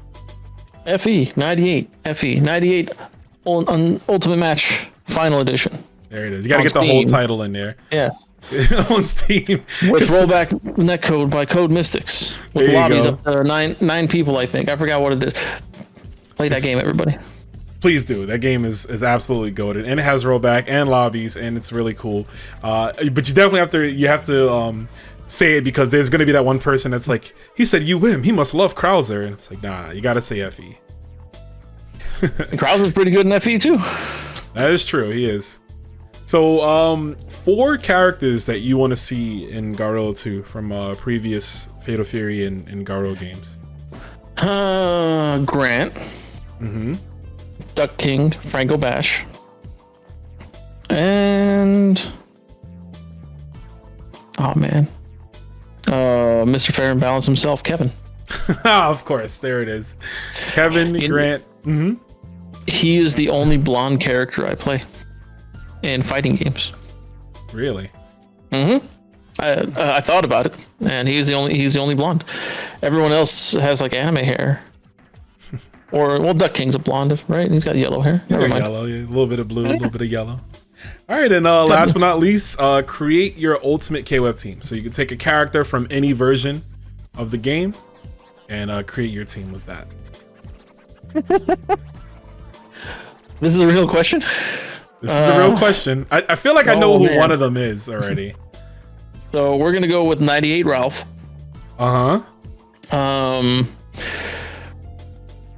2K1 Takuma. 2K1 and Takuma. Okay. I'll go with whatever, not this patch Shermie, but the previous patch Shermie, KOF 15. Okay, 1 point. We'll say 1.0, the last patch. Yeah. Okay. Yeah. Jesus Christ. So that's my team right there. Point Ralph, mid Takuma, anchor Shermie. Doesn't matter which engine we're in. Jesus. All I hear is damage. That's all I hear. Big buttons and damage. Big buttons. Oh, I love it. All of them got a good crouch C stance. I was expecting you to say Athena, 98 Athena in one of those picks. So she was a joke pick at first, and she became an actual character on my team because no one knew how to fight against her. And she helped me a lot with my zoning game in general. And then I started sticking with her more because people say this stupid thing about, oh, KOF has never had good projectiles. KOF's never about zoning. Shut up. Don't ever say that. Never say that around me. That is wrong, and you're dumb. All right? Yes. You heard it here, folks. You are wrong and you are dumb. But you know what, Giby? I think it is time. We just spent a lot of time talking about who you are and talking about games. But let's get into some games, man. We are back, folks. I figured it's only fitting to play Garou with the Garou guy, you know what I'm saying? School him at his own game, if you will. Oh, I have no idea what my buttons are. Or unless I have to pick box layout. Oh, hold on. We'll find out. I'll find it. Don't worry. I'm good on the fly. Round one. All right, we'll see. Fight! Good? It's gross. It's box layout. Oh, we can switch it after this. I ain't no coward. Oh no! No.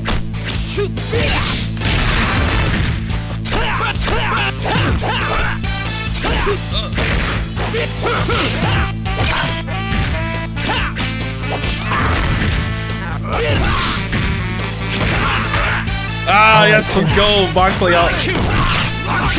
How do you kids play box layout? I don't understand it. So, funny story, I learned how to play box in this game because I would go to events and the events would be box layout. And I got tired of like having to like play on there. So I was like, screw it, I'm just gonna play this game only on box. So I used to play Rainbow too.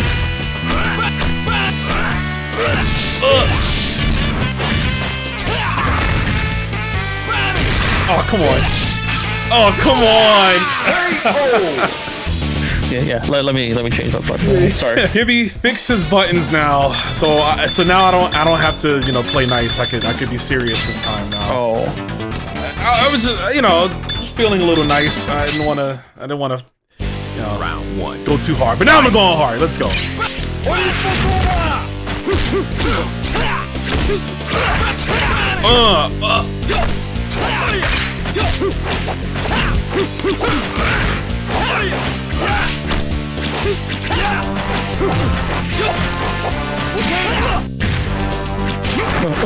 Oh no, not the hug. I don't like potatoes. Nice. Oh. Ah! Oh no. Zero frame super. Oh, let's go. Oh no. I was like, he won't do it. You did it. Potato whip.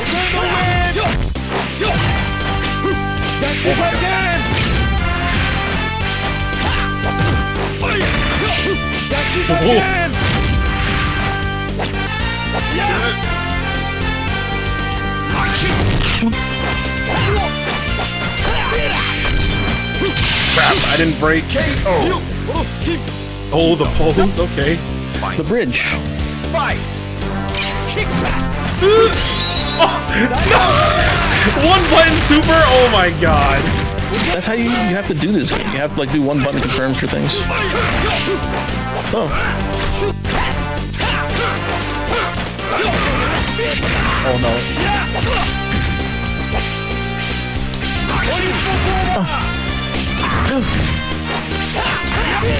Oh. Did I get it? Yes! Oh my god, I did no damage. It's T-Zone.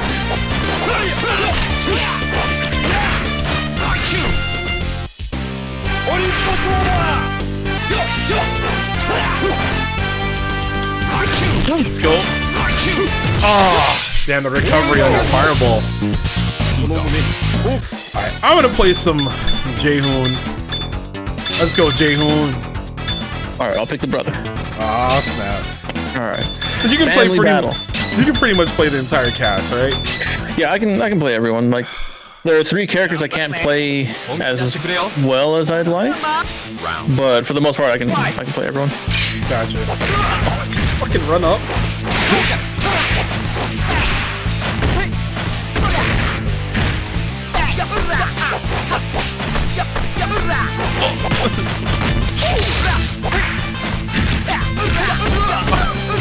Oh my god.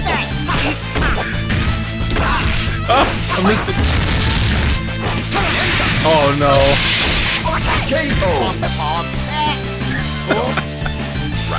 How are you able to still play like this, man?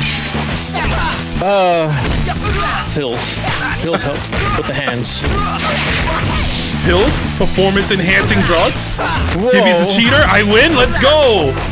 They're from my arthritis, I swear. I swear.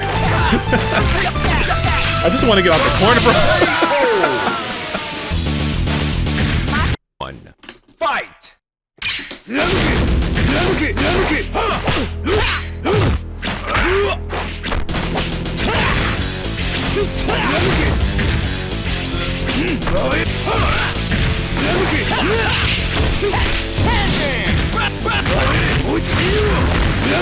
Oh my god, how did I block that? Because you're highly skilled. You are Rome himself. You know how to block. You know how to block these crossovers. Thank you, sir. If only I knew how to fight. Oh, look. Oh my god, I couldn't block that one and he linked it.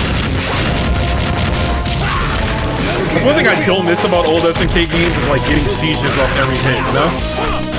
I usually turn off flash when I play these things, but for some reason, like, I think it goes off base who's first player because I have my flash off, but it's definitely here. Yeah, mine's is on. So normally I edit the matches, right? Like, cause KOF matches take so long, but you're kind of waxing my ass so fast that I think I could just show the entire match. I can just show the entire match and nothing would be gone. But it's all right because I'm going to win this last match right now, guys. This is it. This is it. Oh, fuck. All right, I got this. Zero fair. It's only a cop. It's only Kevin. Oh, it's only. It's only Kevin. He's bullying you.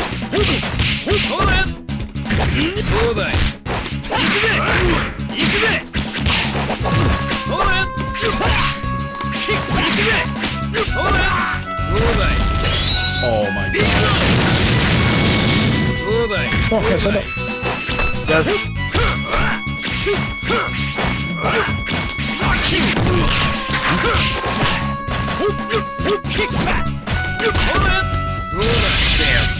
KO. Round 2. Fight.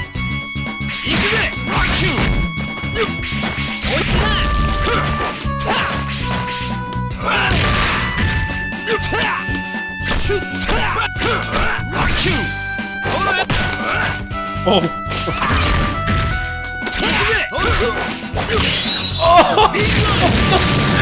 How does he do it? Oh.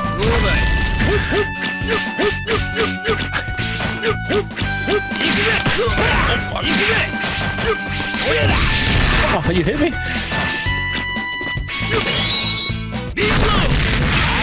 Oh no, that wasn't a punish! Oh no, I didn't get the punish. Yes!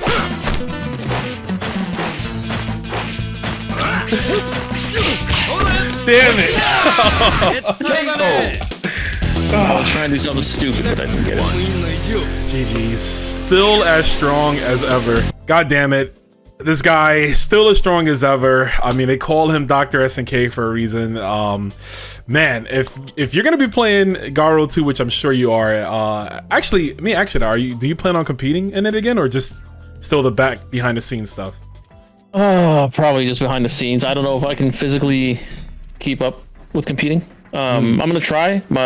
Things are getting better with my hands and my arms, but I don't want to potentially risk something, and I'm getting older and it's harder. We'll see. I competed with these issues, and the competitive drive drove me. I don't know. I did it because I wanted to win. I don't care for winning anymore. I just care for having fun. Understandable, man. Well, we will see. Thank you, Giby. Dude, this has been an amazing episode. I'm glad to get to know more about you, and just to hear your story, dude. Amazing story, and I'm sure you have more to tell. I'm sure in the future we'll probably sit down and do something like this again. But where can the folks at home find you? I was gonna make old man joke. I was gonna say you can find me in the streets.